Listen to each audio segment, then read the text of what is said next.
They seem like the perfect American family, smiling photos, shared vacations, 2 young daughters. But in the early hours of August 13th, 2018, in Frederick, Colorado, that picture shattered forever. A husband, a pregnant wife, 2 children, and a secret so devastating it turned into a nightmare for millions. This is the story of Christopher Watts, Shanann, Bella, and Celeste. What happened behind closed doors? And how could the man they trusted be the one they feared? Shanann Watts and Christopher Watts met in 2010, married in 2012, and had 2 daughters, Bella and Celeste.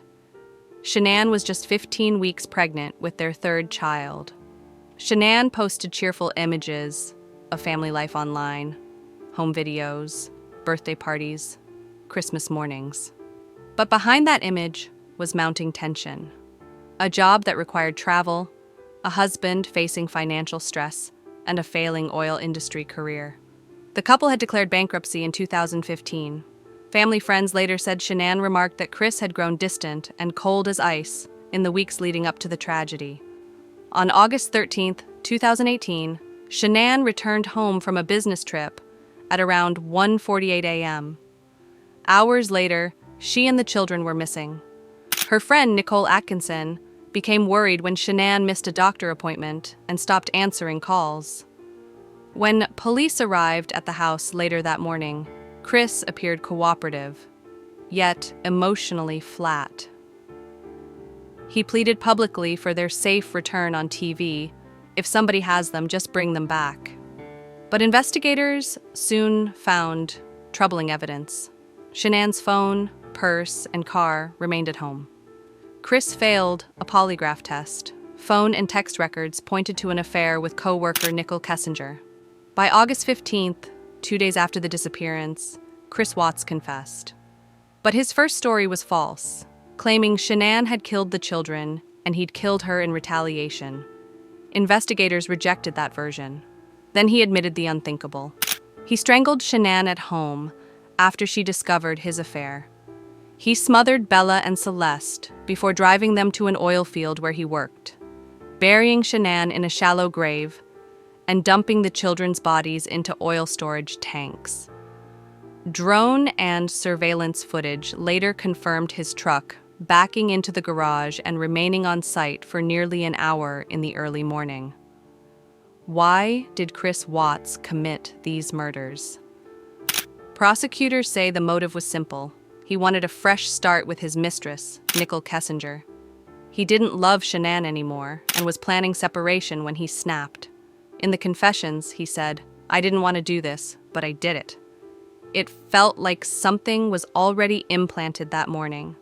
Text messages revealed Shanann's suspicions about the affair and her plan to move back to North Carolina with the children, plans that threatened Chris's perfect image. On November 6th, 2018, Chris Watts pleaded guilty to 9 felony charges, including first-degree murder, killing a child under age 12, unlawful termination of a pregnancy, and tampering with deceased bodies. He received 5 life sentences with no possibility of parole. In May 2024, it was confirmed he remains incarcerated in Wisconsin in protective custody, while still communicating with women from prison and working as a prison custodian. Shanann's parents, Frank and Sandra Razuchek, continue to speak out, not only about the loss of their daughter and granddaughters, but about the flood of conspiracy videos that target them. It's a nightmare every day, they said. Including Shanann and her children and our grandchildren, have been ridiculed, demeaned, slandered, mocked in the most vicious ways you can imagine. The Watts case captured global attention because it cracked the illusion of suburban perfection. A homemaker mother, a loving father, 2 young daughters. Afterwards, every photo and video looked like a mask. It exposed how social media creates a facade, smiles on the surface, rot underneath. Documentaries such as American Murder, The Family Next Door on Netflix used real texts, videos, and transcripts to immerse viewers in the unraveling. And today's Ripple, families like Shanann's still face harassment. What have we learned? Appearances can be deceiving. The real truth often hides behind curated posts. Domestic violence, infidelity, and financial stress. These are the roots of horror that look like ordinary lives. Chris Watts is locked away, but for Shanann's parents, there's no escape. They must live with the memories, not the image. So, when that smiling family photo appeared online, did you believe it or doubt what you saw?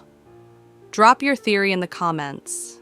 If this story unsettled you and made you question who you trust online, give this video a like, subscribe for more deep dives, and turn on the notification bell so you don't miss the next one.